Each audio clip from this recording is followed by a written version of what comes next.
Assalamualaikum warahmatullahi wabarakatuh. Nama saya Akbar Pradana Juliawan Rozak dengan NPM 2103 1010143 dari Paralel C, grup B, sesi C2, praktikum kimia fisika 2. Di sini saya akan mereview tentang modul 5, yaitu hukum distribusi Nernst. Dari yang pertama yaitu prosedurnya. Yang pertama, buat larutan asam asetat dengan konsentrasi 0,5 normalitas, 1 normalitas, dan 2 normalitas masing-masing 100 ml. Kemudian ambil 25 ml asam asetat menggunakan pipet, lalu masukkan ke dalam corong pemisah. Masukkan 25 ml sailin dalam corong pemisah. Tutup corong pemisah, lalu corong pemisah dikocok sampai terjadi keseimbangan.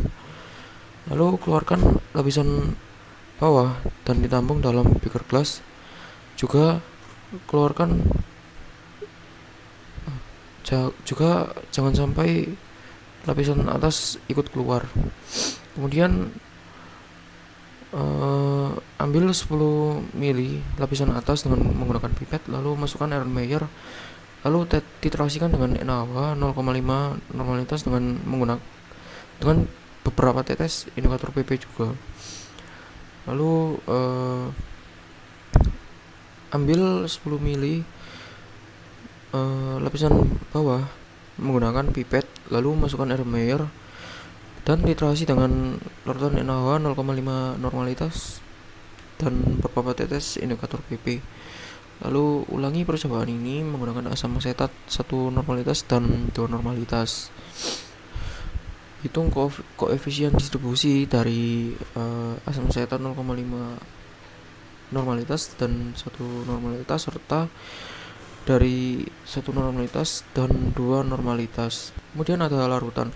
Larutan adalah suatu sistem homogen yang terdiri dari 2 atau lebih zat yang masing-masing komponennya tersebut tidak dapat dibedakan lagi.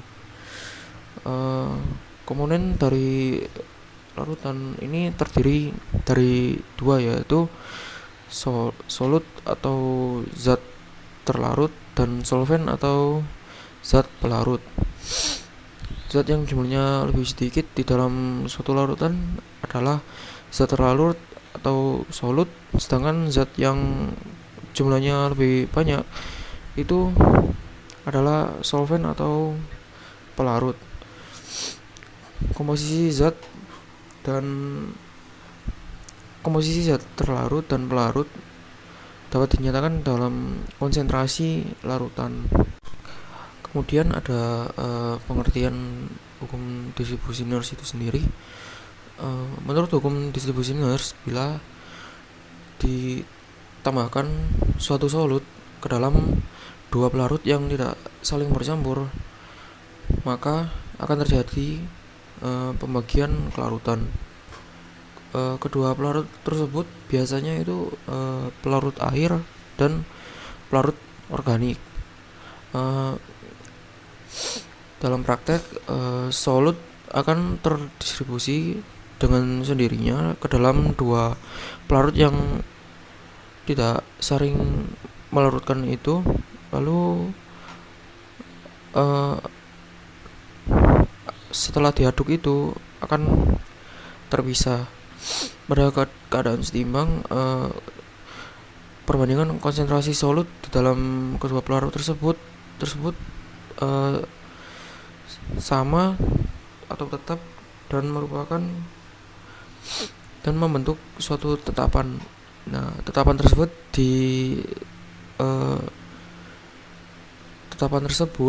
disebut tetapan distribusi atau koefisien distribusi, yang dapat dinyatakan dengan rumus KD sama dengan C2 per C1 atau KD sama dengan CO per CA.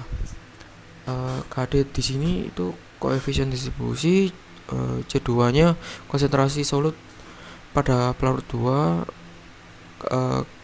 C1 konsentrasi solut pada pelarut 1, CO konsentrasi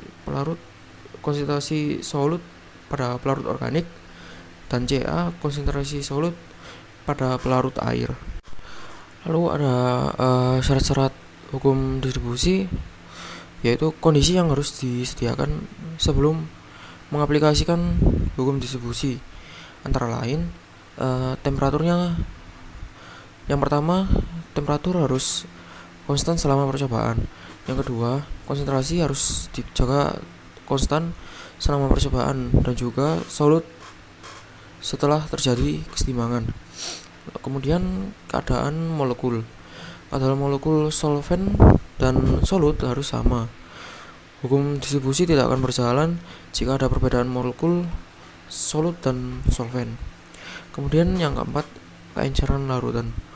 Konsentrasi solut pada kedua solvent harus rendah.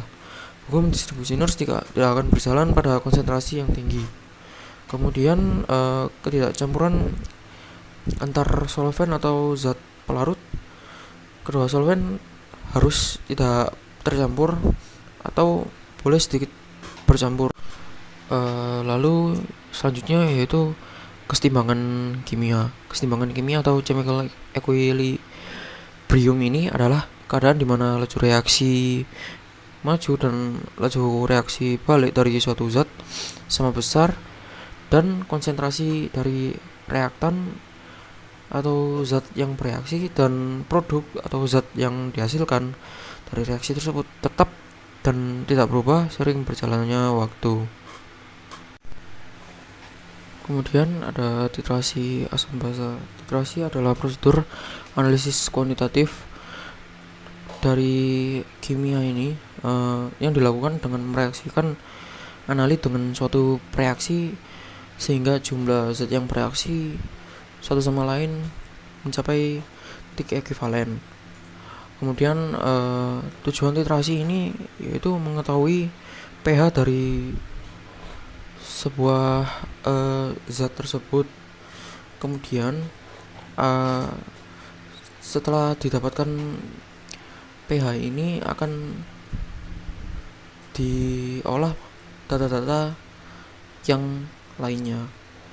Kemudian sebutan untuk titrasi asam basa ini adalah titrasi asidi alkalimetri, titrasi penetralan atau titrasi netralisasi.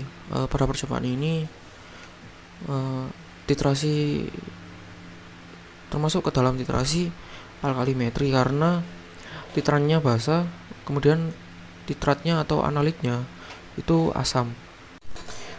Kemudian ada proses ekstraksi atau proses penarikan zat terlarut dalam larutan yang pelarutnya air menggunakan zat pelarut lain yang tidak larut dalam air. Tujuan dari ekstraksi sendiri adalah memisahkan komponen zat terlarut dari campurannya menggunakan pelarut lain, biasanya pelarut organik. Contoh dari ekstraksi ini adalah pengekstrakan tebu menjadi gula dengan air sebagai pelarutnya. Kemudian yang terakhir yaitu ada faktor-faktor yang mempengaruhi dari hukum distribusi Nernst ini sendiri, yaitu yang pertama suhu. Semakin tinggi suhu maka reaksi akan berlangsung semakin cepat sehingga volume titrasinya menjadi kecil. Akibatnya berpengaruh terhadap nilai koefisien distribusi. Lalu yang kedua ada jenis zat terlarut dan pelarut.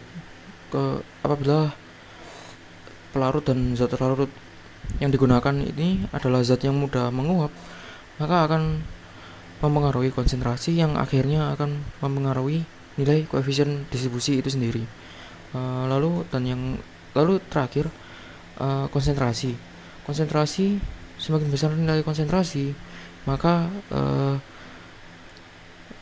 semakin besar nilai konsentrasi suatu zat terlarut, maka nilai dari koefisien distribusi ini akan juga semakin besar. Sekian dari saya. Apabila ada kurang dan salah katanya mohon maaf. Wassalamualaikum warahmatullahi wabarakatuh.